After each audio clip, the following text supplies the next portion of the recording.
개장 전 75분 오늘장을 움직일 이슈들 짚어보겠습니다. 먼저 어제 시장 특징 헤드라인으로 좀 복기를 해보면요. 미국 삼성전자, SK하이닉스 중국 공장 장비 공급 제한, 8월 반도체 수출 역대 최대 기록입니다. 자, 9월의 첫 거래일부터 참 쉽지가 않았습니다. 반도체 겨박제, 투자 심리는 위축됐죠. 어제 마켓 무버를 통해 개장 전 강조해드렸던 내용들인데요. 알리바바의 탈 엔비디아 선언, 자체 AI 반도체 개발 소식에 제2의 딥시크 우려 속 주말 사이 엔비디아가 3% 하락했고 엔비디아 밸류체인 안에 들어있는 우리 기업들도 하방 압력을 받았죠. 그리고 결정적으로 미국이 그동안에는 검증된 최종 사용자 명단 안에 있는 기업들은 포괄 허가제에 따라서 미국산 반도체 장비의 중국 공장 반입을 크게 제약하지는 않았지만 이 명단에서 삼성전자와 SK하이닉스를 제외 미국과 중국의 기술 패권 경쟁에 끼었다는 점. 여기에 사실상 이 뉴스도 결국 중국의 반도체 자립 욕구를 촉발한다는 맥락까지 더해져서 반도체주들은 부담을 느꼈습니다. 자, 그렇다고 해서 악재만 있었던 건 아니죠. 지난달 수출 지표가 공개됐는데 반도체 수출은 변수 속에서도 긍정적이었습니다. 반도체 수출액은요, 151억 달러로 보시듯이 증가세를 이어갔고요. 역대 최대를 기록했습니다. 전년 대비 기준으로 보면 전년 대비 27% 증가세를 보이면서 전년 대비 확장 기조도 이어갔는데요. AI용 HBM 수요가 꾸준히 증가하고 있고 전통 메모리 가격도 급등한 상황이라 이렇듯 호조를 이어갔습니다. 앞서 체크해본 악재에 호재는 묻힐 수밖에 없었습니다. 코스피 하락 기여도 종목들을 좀 확인해 보면요. 보시듯이 삼성전자와 SK하이닉스가 나란히 하락 기여도 2위에 이름을 올렸습니다. 삼성전자 홀로 코스피 지수를 약 14포인트가량 끌어내렸고요. SK하이닉스도 마찬가지로 10포인트가량 하방 압력을 더했죠. 당장 우리 기업들에게 영향을 주는 이슈이다 보니 미국의 반도체 장비 규제 강화 내용 분석까지 좀 짚어보면요. 홍콩의 글로벌 IB, CLSA는 단기적으로 생산 우려는 제한적이나 만약 허가가 지연된다면 오히려 메모리 공급 부족은 심화될 것이라고 했고요. 중장기적으로 봤을 때 업데이트 목적으로 한 장비 반입은 불가능하기에 중국 공장 기술 경쟁력은 떨어질 수밖에 없어 결국 한국 내 공장 증설이 가속화될 것이라고 진단을 했습니다. 큰 우려는 아니라든 개별 기업단에서도 SK하이닉스는 HBM 리더십을, 삼성전자는 주주환원의 HBM 모멘텀을 강조하기도 했는데요. 국내 증권사도 좀 확인을 해보면요. SK증권도 마찬가지로 단기 영향은 제한적. 여기에 앞서 CLSA가 공급 부족을 언급했듯 오히려 선단 제품의 가격 하락 방어에 우호적이라고 진단을 했습니다. 수요와 공급의 균형상 공급 부족은 가격 상승을 의미하죠. 한국투자증권은요, 결국 제일 아쉬운 건 미국 기업들이라며 엔비디아 H20 수출 재개와 같이 완화 조치가 추가로 발효될 가능성도 있다고 강조를 했습니다. 자, 이렇듯 증권가에서는 심각한 우려사항은 아니라고 보고 있는 가운데 관건은 반도체주, 어제의 하락을 되돌리며 오늘 투자 심리를 일부라도 회복할 수 있을지가 중요할 텐데요. 개장 이후 주요 관전 포인트로 함께 확인해 보시죠. 그래서 시선을 오늘장으로 좀 맞춰서 마켓 무버까지 확인을 해볼까요? 간밤 미증시는 휴장. 이렇게 오늘도 개별 모멘텀의 섹터들이 움직일 가능성이 큽니다. 유럽 증시에서 좀 눈에 띄었던 건 방산주로 유럽 재정을 둘러싼 불안감에도 대체로 지수는 상승으로 끝날 수 있던 배경에는 제약과 함께 방산주의 힘이 컸습니다. 관련해서 뉴스들을 좀 체크를 해보면요. 앞서도 짚어봤듯 하루 전에 알려진 내용입니다만 폰데어 라이엔 유럽연합 집행위원장, 우크라이나 다국적군 파병안이 구체화되고 있고 미국은 후방 지원 일환으로 존재할 것이라고 진단을 했습니다. 발언 한 줄만 보면 맥락이 잘 이해가지는 않죠. 발언 뒤에 행간을 좀 읽어보면요. 지난 미국, 우크라이나, 유럽연합 정상회의에서 합의된 내용으로 우크라이나의 전후, 즉 종전 뒤 안전 보장을 위한 파병을 의미하는 겁니다. 종전 뒤에도 러시아의 위협은 여전하기 때문인데요. 이번 발언이요. 해당 합의 내용에 대한 공식적인 첫 거론이고요. 투자 입장으로 좀 풀어보자면 결국 우크라이나전이 끝나도 방산 수요는 지속된다는 의미죠. 여기에 종전 합의 자체도 지지부진한 상황이고요. 이외에도 영국이 노르웨이에 18조 원 규모의 군함을 공급한다는 소식이 있었습니다. 방산 수요는 견고하다는 또 다른 맥락이겠고요. 그리고 스웨덴 싱크탱크가 한국이 방산 수출의 신흥 강자로 떠올랐다며 2020년에서 2024년 나토 회원국에 대한 무기 수출에서 프랑스와 함께 나란히 6.5%의 점유율을 기록하며 공동 2위에 올랐다고 했습니다. 어제 강했던 방산주들, 그 이유는 잠시 후 이슈픽 심수영 캐스터와 함께 확인해 보고요. 앞서 짚어봤던 뉴스와 분위기 속에서 방산주들 강세를 지속할 수 있을지 개장 후에 함께 확인해 보시죠. 다시 큰 틀로 돌아와서요. 어제 하락 이후 오늘은 그래도 되돌림이 나오는지가 중요하겠죠. 특히 외국인이 연속 순매도 기조를 보이고 있는 상황에서 오늘은 수급적으로 반전을 이룰 수 있을지 혹은 오늘도 경계감에 외국인이 매도를 이어갈지 주시하셔야겠습니다. 그럼 어제 애프터마켓 특징주는 안혜수 캐스터와 함께 체크해 볼까요? 네, 애프터마켓 마감 현황 체크해 보시죠. 포스코 인터내셔널이 북미 지역 업체와 전기차의 핵심인 총 300만 대 규모의 구동 모터 코어 공급 계약을 체결했다고 밝히며 5.62% 상승했습니다. 총 6천억 원 규모로 예상되는데요. 잠시 뒤 특징주로 자세히 체크해 보시죠. 또 증권가에서는 하반기 주도주로 이 방산 섹터를 꼽으며 어제도 조선주들의 상승세 이어졌습니다. STX 엔진은 기자재주 안에서도 애프터마켓에서 가장 강했습니다. 3.31% 올랐고요. 또 계룡건설은 3,977억 원 규모의 공공주택 사업을 따내며 상승, 또 수소테크 전문기업 일진하이솔루스 2% 상승했고요. 또 최근에는 식품주에 대한 긍정적인 전망 나오는 가운데 오리온홀딩스도 1.7% 올랐습니다. 코스닥 시장도 상승세 강했습니다. 최근 SKT 사태부터 어제 롯데카드의 해킹 사고 뉴스 등 이 기업들의 보안에 대한 중요성이 커지면서 센즈랩이 5.78%로 가장 많이 올랐고요. 또 로봇주들 연일 강세 이어지고 있습니다. 제닉스 로보틱스는 HD현대가 SK해운과 함께 액화 천연가스 운반선에 들어가는 인공지능 화물 운송 솔루션을 실증에 나선다는 소식이 전해지자 관련주로 매수세 이어졌습니다. 5% 상승했고요. 또 오름 테라퓨틱스는 항체 접합 분해제 플랫폼으로 차세대 항암제를 개발하는 기업이죠. 3.57% 강세 마감했습니다. 특징주로 많이 오른 종목들 이번에 체크해 보시죠. 포스코 인터내셔널은 북미 지역 업체와 총 300만 대 규모의 구동 모터코어 공급 계약을 체결했다고 공시했습니다. 구동 모터코어 단가는 100만 대당 약 2천억 원으로 이번 계약 규모는 6천억 원 이상으로 추산되는데요. 계약 대상 등 자세한 내용은 비밀 유지 조항에 따라 알려지지 않았습니다.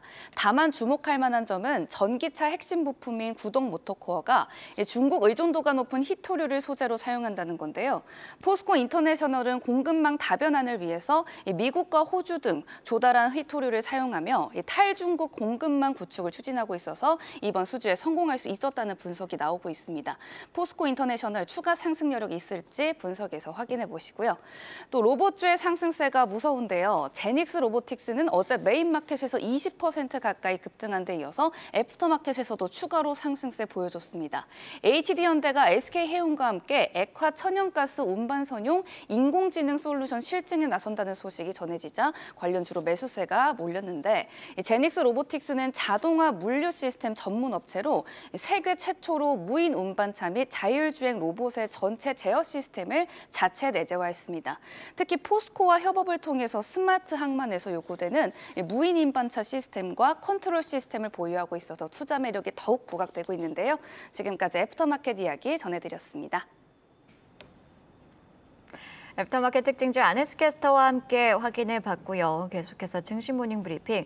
오늘은 유진투자증권 김영재 이사와 함께 이야기 이어가도록 하겠습니다. 이사님 특징주로 포스코 인터내셔널 짚어보도록 하겠습니다. 6천억 원 규모의 북미 수주 소식이 전해지면서 애프터마켓에서 상승세를 연출해냈는데요. 반등의 탄력으로 좀 이어질 수 있을까요? 일단 뭐 전반적으로는 단기적인 이슈로 좀 꽂힐 가능성이 있다고 보고 있는데 일단 상승 원인이 이제 정규장 마감 이후에 100% 자회사 포스코 모빌리티 솔루션이 북미 전기차 업체와 300만 대 규모의 구동 모터 코어 수출 계약을 했다는 내용이 알려졌기 때문인데요. 보통 100만 대당 2천억 원 매출로 볼 수 있어서 이번 수출 규모는 총 6천억 정도 될 전망인데요. 회사 측은 이번 계약한 북미 업체가 테슬라는 아니라고 했는데 구동 모터 코어에 들어가는 핵심 소재가 사실은 히토류가 많이 들어갑니다. 근데 보통 히토류는 중국이 주도를 하고 있는 상황인데 포스코 인터내셔널은 공급망을 좀 다변화해서 미국, 호주, 또 베트남 등에서 조달하는 히토류를 사용해서 제품을 만들기 때문에 중국 공급망 구축을 추진 중이다. 탈중국을 하고 있다. 뭐 이런 것으로 아마 이번 계약도 이런 점이 좀 유리하게 좀 작용하지 않았을까라고 볼 수 있습니다. 현재 그 포스코 인터내셔널의 구동 모터 코어 생산 능력은 400만 대 수준으로 이것이 하반기에는 폴란드와 멕시코 공장 완공으로 총 620만 대 생산 능력을 확보하게 되면서 4분기에 이제 본격 생산에 돌입할 예정입니다. 자회사 포스코 모빌리티 솔루션은 작년과 재작년 아쉽게도 2년 연속 적자를 기록했는데 최근 2분기 구동 모터 코어 부분에서 전년 대비 28% 증가한 54만 4천 대의 판매량을 기록하면서 흑자 전환에 성공한 것으로 지금 알려지고 있습니다. 아직까지 구동 모터 코어 관련한 이익 기여도가 크지 않다는 점에서 주가가 이제 꾸준하게 상승하는 그런 흐름으로 이어지지 않을 것으로 볼 수 있겠지만 그래도 향후 글로벌 전기차 기업들이 장기적 파트너로 선택할 가능성이 커진 만큼 장기적 관점에서 긍정적 시간으로 접근이 유효해 보이고 일단 현재와 같은 기관과 외국인 수급이 매우 지금 나쁘게 진행되고 있는 상황이 개선되는지 확인한 이후에 또 투자 전략 수정은 좀 필요하지 않을까라고 보고 있는 상황입니다. 네, 포스코 인터내셔널 공시 수주 소식은 단기 재료라는 점 강조를 해주셨습니다. 제닉스 로보틱스, 코스닥 시장의 특징주로 함께 확인을 해보도록 하겠습니다. 시총이 작은 기업입니다만 그래도 세계 최초로 자동화 제어 시스템을 내재화했다는 소식 속에서 강세를 보이고 있는데요. 상승세 지속성은 얼마나 있다고 보고 계실까요? 이것도 결론부터 말씀드리면 약간 단기적인 이슈가 되지 않을까라고 보고 있는데 일단 먼저 제닉스 로보틱스에 대해서 간략히 설명을 드리자면 2010년 설립된 자동화 물류 시스템 전문 기업으로 세계 최초로 무인 운반차 및 자율주행 로봇 제어 시스템을 내재화해서 반도체, 디스플레이, 2차 전지, 자동차 등 다양한 산업군의 자동화 물류 시스템을 공급하고 있는 업체라고 보시면 될 것 같습니다. 어제 상승 원인이 앞서 소개하신 대로 HD 현대그룹과 SK 해운이 차세대 AI 기반의 화물 운영 솔루션 약자로 AI CHS를 공동 개발하기로 서명했다는 소식이 투자 심리에 좀 긍정적인 영향을 준 것으로 보고 있는데요. 기존의 이제 AI CHS는 HD 한국조선해양이 자체 개발한 것으로서 LNG 운반선의 운항 및 정박 과정에서 자연 발생으로 증발하는 가스의 양을 예측할 수 있었고 이번 차세대 솔루션에서는 운영 효율성을 좀 더 크게 향상시킬 것으로 기대되고 있는 중입니다. 이와 관련해서 제닉스 로보틱스가 과거 포스코 협업에서 스마트 항만에서 요구되는 최대 65톤까지 운반 가능한 무인 운반차 시스템 개발에 성공했고 200대 이상의 무인 운반차를 동시에 제어할 수 있는 컨트롤 시스템을 보유하고 있어서 차세대 AI 화물운영 솔루션 개발에 따른 긍정적인 모멘텀을 기대할 수 있는 점이 주가에 현재 반영되고 있다고 할 수 있겠습니다. 하지만 실질적인 수혜 정도를 좀 계량화, 수치화하기 좀 어렵다고 볼 수가 있겠고요. 또 실적에서 1분기와 2분기 모두 적자를 기록했다는 점에서는 주가가 추가 상승하기에는 좀 부담률로 작용할 수 있다는 점도 고려하신 투자가 좀 필요하지 않을까라고 보고 있습니다. 네, 제닉스 로보틱스 역시 단기 재료에 그칠 가능성 언급을 해주셨습니다. 이번에는요, 전일장 핫했던 섹터에서 이슈 찾아보는 시간이죠. 이슈픽 심수영 캐스터가 준비했습니다. 이슈픽 오늘은 방산 이야기로 문을 열겠습니다. 어제 코스피가 1% 넘게 빠진 와중에도 방산주가 선방하는 모습이었는데요. 그 배경에는 이번 주 폴란드에서 열리는 동유럽 최대 방산 전시회 MSPO 2025가 있었습니다. 참가가 확정된 기업들만 떼놓고 보면 상승세가 두드러졌는데 최근 5년간 우리 방산 수출의 46%가 폴란드로 향했다는 점을 고려하면 기업들에 있어 승부수를 띄울 절호의 기회라는 점이 조금은 더 와닿을 것 같습니다. 그렇다면 어떤 기업들이 출격 대기 중일까요? 우선 국내 주요 업체 중에선 한화그룹의 방산 3사와 현대로템, 한국항공우주 등이 개별 부스를 마련할 예정인데요. 그중 한화방산 3사는 통합관을 마련했습니다. 특히 한화오션은 폴란드 해군 차세대 잠수함 획득 사업인 오르카 프로젝트를 겨냥해 전시를 준비 중인 만큼 성과로 이어질 수 있을지 기대해 봐야겠고요. 이외 한국항공우주를 비롯한 중견 방산 기업들도 전시 대율에 합류했습니다. 전투기부터 첨단 소재, 탄약, 각종 부품까지 그야말로 우리 방산업계가 육해공 전 분야를 망라해 풀 라인업을 선보일 예정임을 확인할 수 있는데요. 한동안 조정을 겪었던 우리 방산주들 지금 사도 늦지 않을지 궁금하시다면 이어지는 분석까지 함께해 주시죠. 다음 소식도 살펴보겠습니다. 이억 원 금융위원장 후보자의 발언이 최근 지지부진했던 가상화폐주에 또 한 번 찬물을 끼얹었습니다. 국회 청문회 답변에서 가상자산은 내재적 가치가 없고 가격 변동성이 크다며 화폐 본연의 기능을 수행하기 어렵다고 못 박은 건데요. 이에 전일장 우리기술투자, SGA 솔루션즈, 비트맥스 등이 약세 보였습니다. 이억 원 후보자는 특히 연금 퇴직 계좌에 가상자산 투자를 허용할 것인지 묻는 질문엔 투기성이 강해 노후 자산 운용 수단으론 적절치 않다는 우려를 드러냈는데요. 안정적인 노후 자산과 고위험 자산은 분리돼야 한다는 논리입니다. 다만 스테이블 코인이나 비트코인 현물 ETF에 대해서는 제도권 편입 가능성을 열어둔 점 특징적이었는데요. 새로운 투자 수단으로서의 제도화 논의는 보완 장치만 전제된다면 검토할 수 있다는 건데 이 극명한 온도 차이가 가상자산을 바라보는 복잡한 시선을 단적으로 보여주고 있습니다. 차기 금융위원장이 어떤 철학을 갖고 있는지가 곧 시장의 룰을 바꿀 수 있는 만큼 투자자들도 그의 한마디 한마디에 촉각을 곤두세울 수밖에 없을 텐데요. 더 자세한 전망은 이어지는 분석에서 확인해 보시죠. 지금까지 심수연이었습니다. 이슈픽 분석까지 확인해 보도록 하겠습니다. 국내 방산업계가 9월 폴란드에서 열리는 동유럽 최대 방산 전시회에 일제히 출격합니다. 폴란드는요, 최근 5년간 국내 방산 수출의 46%를 차지하는 큰 손입니다. 그런 만큼 이번 전시회가 더욱더 중요할 것 같은데요. K방산의 영향력 함께 진단해 주시죠. 네, 이번 방산 전시회는 사실 유럽 3대 방산 전시회 중 하나인데요. 파리의 유로사토리 그리고 런던의 DSE어와 함께 유럽 3대 방산 전시회로 꼽히는데 이 동유럽 쪽에서는 아마 최대 방산 전시회라고 할 수 있는 그런 중요한 행사라고 할 수 있겠습니다. 30여 개국에서 한 700여 개 기업이 참가할 예정으로 방문 인원은 최대 3만 명까지도 예상되는데 국내 대표 방산업체인 하나에어로스페이스와 하나오션, 하나시스템, 현대로템, 한국항공우주 등이 참가하는데요.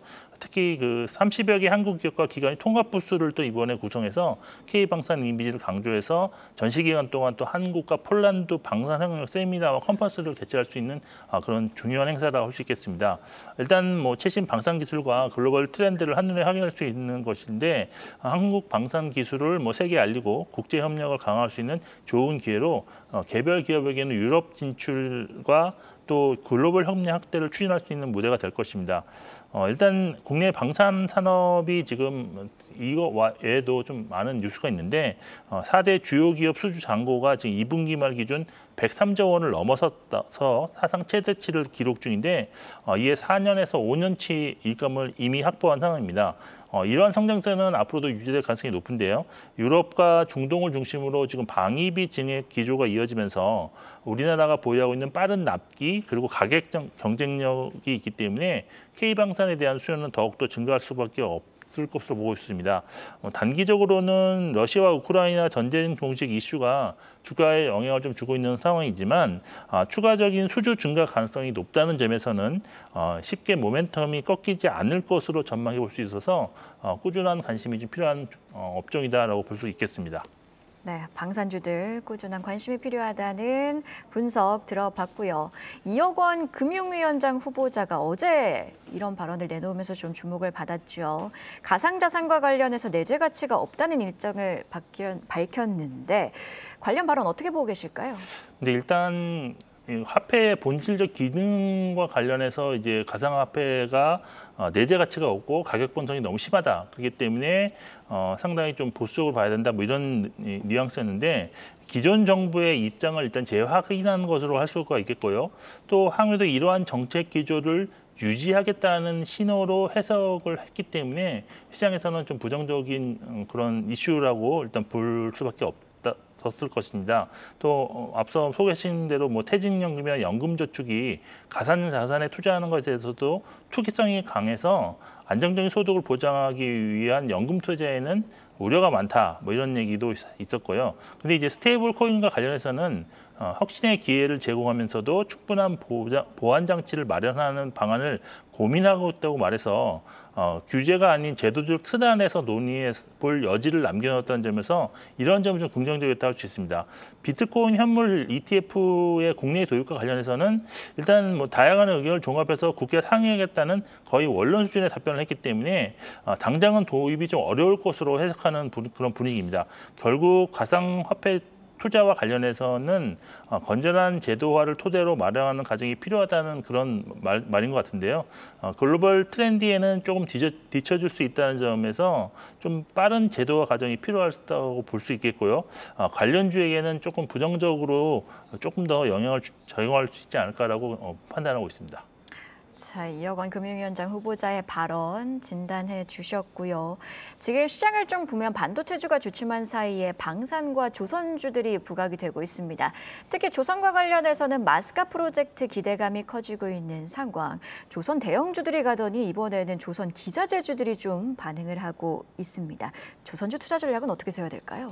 일단 조선업의 전반적인 투자 전략은 새로운 지금 먹거리가 좀 발생되는 모멘텀이 발생했기 때문에 꾸준한 관심이 좀 더 필요하다라고 보이는데 조선 기자재주는 정말 단기 급등이라고 할 만큼 상당히 지금 일주일 동안 정말 큰 상승한 종목들이 많이 나왔습니다. 대표적으로 미군함 MRO 사업 기대감이 높아진 HJ 중공업이 한 50% 가까이 일주일 동안 상승했고요. 선박 엔진 구조재를 제조하는 삼양의 엠텍은 일주일간 54%대 상승. 그리고 뭐 현대임스, 세진중공업들도 일주일간 20% 상승했는데 아무래도 이 조선업 전체 파이가 커질 수 있다는 기대감이 한미 정상회담 이후에 나왔기 때문이다. 그리고 협력업체들은 동반해서 같이 이제 흐름을 따라갈 수밖에 없다는 그런 재료가 나왔기 때문입니다. 하지만 아직까지 그 소외받던 조선 기자들의 정확한 수혜 정도를 구분하기는 좀 어려운 초기 단계라고 좀 볼 수 있기 때문에 추가적 상승이 나온다고 하더라도 되돌림 과정이 나올 가능성이 있다고 보고 있고요. 결국 현재 시점에서는 기술적으로 좀 대응하시는 것이 좀 좋다라고 보이고 조선업 전반은 앞서 말씀드린 것처럼 새로운 군함 건조 모멘텀이 발생한 만큼 추가 상승 가능성에 좀 무게를 두신 투자 전략이 유효하다라고 보고 있는 상황입니다. 네, 지금까지 모닝브리핑 유진투자증권 김영재 이사와 함께했습니다. 고맙습니다. 계속해서 다양한 경제 이슈를 알고 싶다면 구독과 좋아요, 알림 설정 부탁드립니다. AI 캐스터 권미정이었습니다.